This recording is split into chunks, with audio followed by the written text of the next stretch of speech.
श्री स्वामी समर्थ. सगळ्या स्वामी भक्तांना माझा मनापासून नमस्कार. स्वामी भक्त हो, पुन्हा एकदा तुमच्यासाठी आपल्या स्वामी सूत्र चॅनलवर नवीन व्हिडिओ घेऊन आलेली आहे.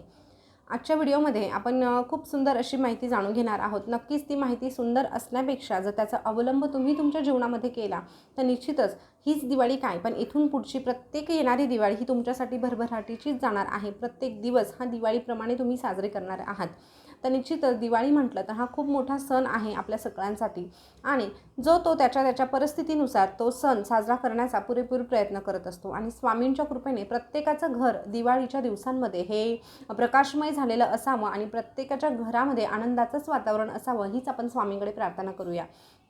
आता ह्या सगळ्या गोष्टी घडून येण्यासाठी आपण अजून काय करू शकतो, तर नक्कीच बघा, ह्या दिवाळीमध्ये आपण स्वतःसाठी भरपूर काही गोष्टी करत असतो, आपल्या कुटुंबासाठी, आपल्या स्वतःसाठी. जसं की बघा, आता सर्वात महत्त्वाचा मुद्दा येतो तो आपल्या घराची साफसफाई. कारण आपलं जे घर आहे तिथे आपण राहतो, ज्याने आपल्याला आसरा दिला आहे, नक्कीच त्याची स्वच्छता वगैरे करणं हे आपलं काम आहे, ते आपण करतच असतो.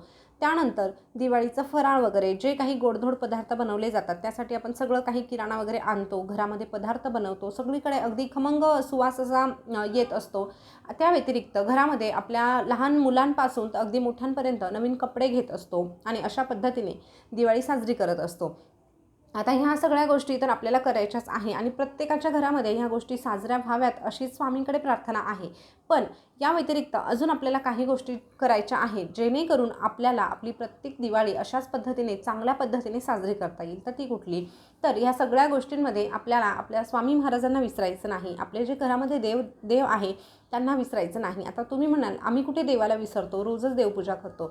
पण थांबा, देवाला कोणीही विसरत नाही, परंतु तरीही देवाला कोणी लक्षातही ठेवत नाही, हेही तितकंच खरं आहे. कारण आपण ना गृहीत धरत असतो प्रत्येक वेळेस. आता दिवाळी आहे, आपण स्वतःला कपडे घेणार आहोत, आपण देवालाही काहीतरी गोष्टी घ्यायच्या आहे. आता यापूर्वीही आपण एक व्हिडिओ बनवलेला आहे की दिवाळी निमित्ताने आपल्याला अशा कुठल्या वस्तू खरेदी करायच्या आहे जेणेकरून आपल्या घरामध्ये लक्ष्मी प्राप्ती होईल. आता तो व्हिडिओ नक्कीच तुम्ही बघू शकतात. पण तिथेही कुठेतरी आपला स्वार्थ आलेला आहे, आपल्या स्वार्थासाठीच आपण त्या गोष्टी घेणार आहोत. पण आता हा जो व्हिडिओ आहे तो फक्त आणि फक्त निस्वार्थी मनाने आपल्याला आपल्या देवासाठी करायचा आहे. तर तो कशा पद्धतीने करायचा, तर बघा, सर्वप्रथम आपल्याला आपल्या स्वामींना काहीतरी भेटवस्तू द्यायच्या आहे. आता स्वामी म्हटलं तर सगळं स्वामींना काहीही लागत नाही. स्वामींचा तुम्ही फोटो बघितला तर स्वामी किती साध्या पद्धतीने राहतात हे आपण सगळेजण पाहत असतो. तरीही आपलं एक कर्तव्य आहे की आपल्यालाही स्वामींना काहीतरी भेटवस्तू द्यायची आहे.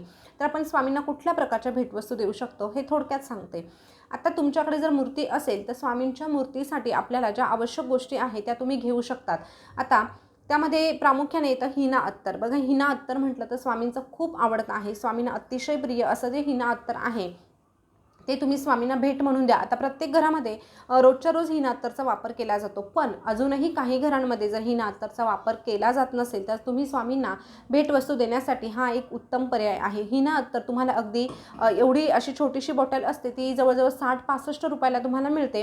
ऑनलाईन जर घेतलं तर ऑनलाईनही तुम्हाला मिळू शकते. पण हिना अत्तर स्वामींसाठी तुम्ही आवर्जून वापरा. आता बरेच जण म्हणतील की आमच्याकडे मूर्ती नाही, फोटो आहे, तर तुम्ही नक्कीच फोटोला देखील ते अत्तर लावू शकतात, हरकत नाही. कारण हिना अत्तर स्वामींना अतिशय प्रिय आहे.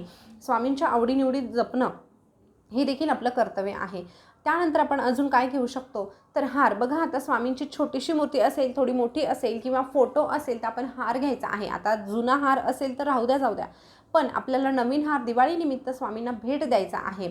आता हार आपण फोटोंना घालत असतो, आता माझ्याकडेही आहे, पण मग दिवाळीनिमित्त आपण जर आपल्या स्वतःला कसे कपडे घेतो, आपल्याकडेही असतात, पण तरीही आपण घेतोच ना, तशाच पद्धतीने आपण स्वामींच्या मूर्तीसाठी देखील एक का होईना पण नवीन हार घ्यायचा आहे. छोट्या हारांची फारशी किंमतही नसते, अगदी 10, 20, 30 रुपयेपर्यंत तुम्हाला छान असे सुंदर असे हार बघायला मिळतील. फक्त तुम्ही पूजा साहित्य ज्या ठिकाणी मिळतं त्या ठिकाणी तुम्ही जा आणि त्या ठिकाणी शोधलं की बरोबर सापडतं.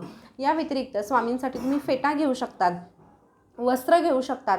यानंतर फोटोंसाठी देखील, आता फोटो म्हटलं तर वस्त्र आपल्याला घालता येणार नाही, पण हार मात्र आपण नक्कीच घालू शकतो. फेटाही फोटो म्हटलं तर घालू शकत नाही, पण ज्या वस्तू आपण करू शकतो त्या वस्तू करणं आपल्याला गरजेचं आहे. तर अशा पद्धतीने आपण स्वामींच्या आवडीनिवडी जपून, किंवा मग स्वामी कशा पद्धतीने अजून, म्हणजे स्वामी छानच आहे, स्वामींना कसलीही गरज नाही, पण आपल्या मनाच्या समाधानासाठी स्वामींना आपल्याला ज्या वस्तू देता येईल आपण त्या घ्यायच्या आहे. जुन्या असू द्या, ठीक आहे, पण नवीन घ्यायला तुम्ही अजिबात कंजूसपणा करू नका. आता हे झालं वस्तूंबद्दल.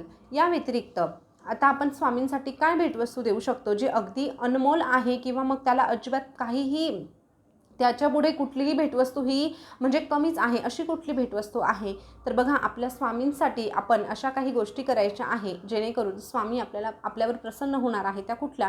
तर स्वामींना आपल्याला काही शब्द द्यायचे, म्हणजे शब्द आपल्याला सांगायचे आहे किंवा स्वामींना अशा पद्धतीचे वचन द्यायचे आहे की स्वामी, दिवाळी आहे, दिवाळीनिमित्त आज मी तुम्हाला एक भेटवस्तू देणार आहे. तर त्या भेटवस्तूच्या स्वरूपात तुम्ही स्वामींना एखादं वचन द्या की स्वामी, दिवाळीनिमित्त आज मी तुमची अशा अशा पद्धतीची सेवा नित्यनियमाने पुढची दिवाळी येईपर्यंत करणार आहे. फक्त ती सेवा तुम्ही माझ्याकडून करून घ्या. सेवेसारखं मोठं कुठलीही भेटवस्तू राहणार नाही. आधीच्या ज्या गोष्टी सांगितल्या त्या तुम्ही नक्कीच घ्या, पण ह्या दिवाळीनिमित्त जर बघा, आता दिवाळी म्हटलं, आता तुम्ही जिथे नोकरी करत असाल तिथेही तुम्हाला भेटवस्तू दिल्या जातात. बऱ्याच ठिकाणी भेटवस्तू आपल्याला मिळत असतात. पण स्वामींनाही भेटवस्तू देण्याचं आपलं कर्तव्य असेल तर नक्की स्वामींना अशी भेटवस्तू द्या त्यामध्ये स्वामी खुश होणार आहे. आणि स्वामी आपल्या भक्ताच्या फक्त सेवेमुळे, भक्तीमुळे खुश होत असतात हे लक्षात घ्या. तर स्वामींना नक्कीच तुम्ही भेटवस्तूच्या स्वरूपात एखादी सेवा कबूल करा. आयुष्यभर म्हणजे तुम्ही आयुष्यभर सेवा करायलाच हवी. पण स्वामींना असं सांगा की पुढची दिवाळी येईपर्यंत मी तुमची ही सेवा अगदी खंड न पडू देता करणार आहे. तर कुठलीही सेवा तुम्ही त्यामध्ये घेऊ शकतात. नामस्मरण म्हणा, तुम्ही अजूनही माळ जप करत नसाल तर एक माळ का होईना स्वामी मी तुमच्यासाठी करणार म्हणजे करणारच, आणि हीच माझी तुमच्यासाठी भेटवस्तू आहे असं तुम्ही स्वामींना सांगा. आणि दिवाळीनिमित्त जर तुम्ही अशा पद्धतीच्या सेवा कबूल केल्या, स्वामींना भेटवस्तूच्या स्वरूपात अशा सेवा दिल्या, तर नक्कीच स्वामींना याहून मोठी भेटवस्तू मिळू शकत नाही हे तुम्ही या ठिकाणी लक्षात घ्या. आता या ठिकाणी देखील तुम्ही जरी स्वामींसाठी ती सेवा करणार आहात तरीही स्वामी त्यांच्याकडे काहीही ठेवून घेणार नाही हे देखील या ठिकाणी लक्षात घ्या. तुम्ही जेवढी सेवा करतात त्याच्या 10 पटीने फळ ते तुम्हाला परत करत असतात. हा तुमचा अनुभव इथून मागेही आलेला असेल आणि इथून पुढेही तुम्हाला अनुभव घ्यायचा असेल तर नक्कीच स्वामींना अशा प्रकारच्या भेटवस्तू तुम्ही देऊन बघा. तर या व्यतिरिक्त अजून काय घेऊ शकतो, तर तुम्ही तुमचा देव्हारा एकदा तपासा. तुमच्या देवघरामध्ये कुठलीही वस्तू अशी आहे की जी आता नाही आहे आणि तुम्हाला घ्यायची आहे, तर नक्कीच दिवाळीच्या शुभ मुहूर्तावर तुम्ही त्या वस्तू घेऊन या, देवघरामध्ये त्याची स्थापना करा. त्यासंबंधी आपण व्हिडिओ बनवलेला आहे, तो व्हिडिओ तुम्ही जाऊन बघू शकतात.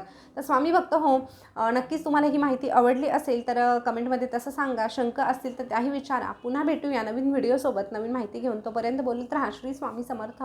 जय जय स्वामी समर्थ. श्री स्वामी समर्थ. जय जय स्वामी समर्थ. धन्यवाद.